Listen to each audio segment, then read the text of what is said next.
Hey, great morning, folks. It's Monday morning, and this is most of my packing takes place after the weekend. Usually, like on Saturday, up until about Saturday afternoon. Well, I take my last orders out and drop them off at the post office on Saturday. I take them orders and drop them off because they can start traveling um, throughout the weekend and so forth. Pretty much, that Saturday they'll pick them up and everything from the post office. But with UPS and FedEx orders, they won't pick them up until Monday from drop-off location. So I just hold on to them until Monday, and then I drop them off and everything. But so the orders after that, that's what piles up for throughout Saturday, the rest of the day, Sunday, and then sometimes Monday morning as well. I pack all them orders and get them ready to go out. And out throughout Monday until I take the packages on, more than likely I'll pack them orders as well and get them out as fast as possible. In my feedback, and that's what you want, is good feedback from the customer saying speedy delivery, fast shipping, and stuff like that. They're really happy with that and stuff like that because evidently a lot of sellers might not ship as fast. I got 1 day handling. I want to get the package out to you as soon as possible because if you pay for the item, it's on longer minds. It is yours, so I want to get it to you as soon as possible. All right. So I'm gonna go over a few things real quick, and you're gonna see in the video I have at hyper speed, me packing and so forth, using different packing materials, different boxes, and so forth like that. So when it comes to packing material, main thing I use is bubble wrap, because anything, even if you don't think it's fragile, sometimes it's good to throw a layer or two of bubble wrap over it and everything like that. But definitely if it's fragile, you want to put plenty of bubble wrap. Use other packing material, wherever you deem good to secure that item. I use a lot of like brown paper and everything. I quit using peanuts, styrofoam peanuts and everything, just because of the environment and so forth like that and everything. A lot of people don't really like them. They're kind of messy and so forth, and then they're expensive as well. The packing paper, I pick up a big roll from Home Depot. I think it runs me, I'm not sure, maybe $10 or so. I forgot how much I paid for it, but it has a ton of sheets and everything to use, and it's great to use for, and it's great for the environment. It's recyclable and everything. Okay, so packing material, the bubble wrap, the brown paper, and everything. That's pretty much it. I do use some styrofoam stuff. I don't know if it's styrofoam. Believe it is, but it's the pool noodles because they are great for shipping heavy electronics with and everything. So I use them as well on several items and everything to ship. Boxes, pretty much you get a lot of free boxes. You can get different sizes from USPS website. You can go in there and order, or you can go down to your local post office and they have a select few different boxes down there. They got flat rate boxes, and then they got the regular boxes as well. But the website has more of a variety of boxes, and that's what I do. I go in there and order. And they also have the bubble packs. They're great for shipping because like anywhere pretty much you ship, it's like for me, I think it's $8.20 because I got a store and everything. I think it's a little more expensive because my wife doesn't have a store. Hers is like $8.40. It's like 20 cents difference or something like that. But they're great. They save a lot.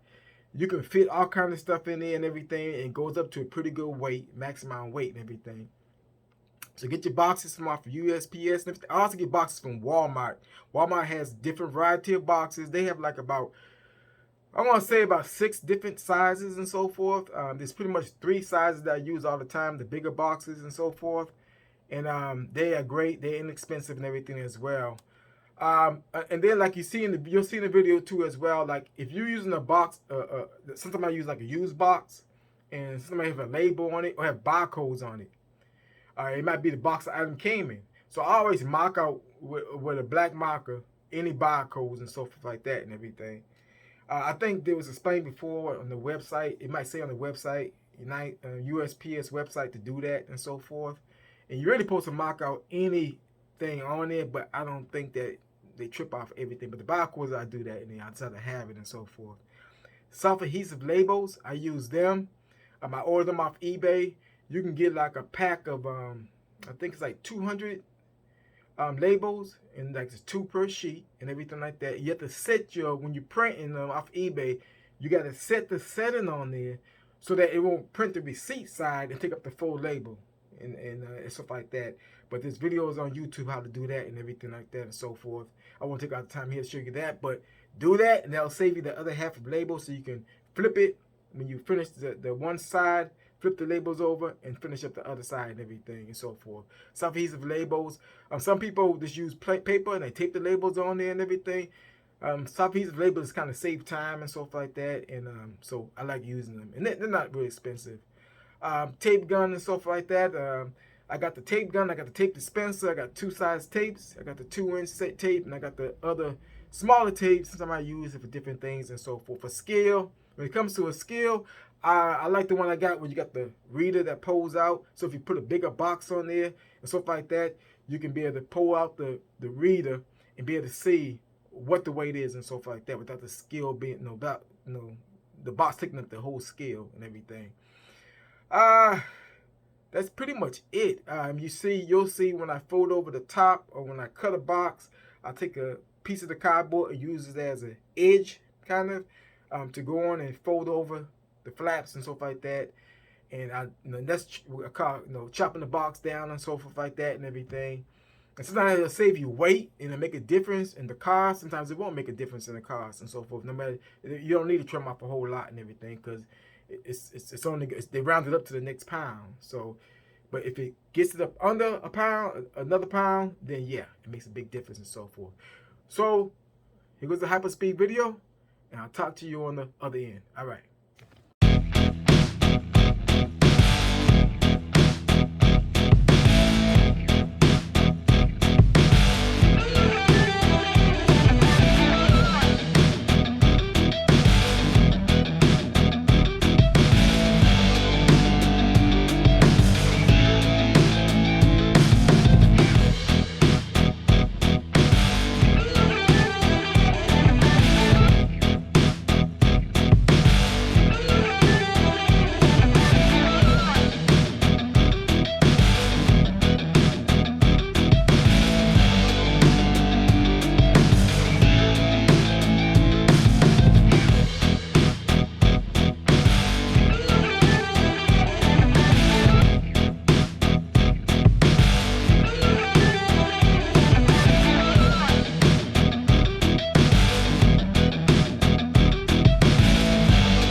Okay, folks, these are the boxes, some of the boxes here. These are some of the packages. They're ready to go out and everything. And these are the ones, all these are going to USP. UPS, rather. USP.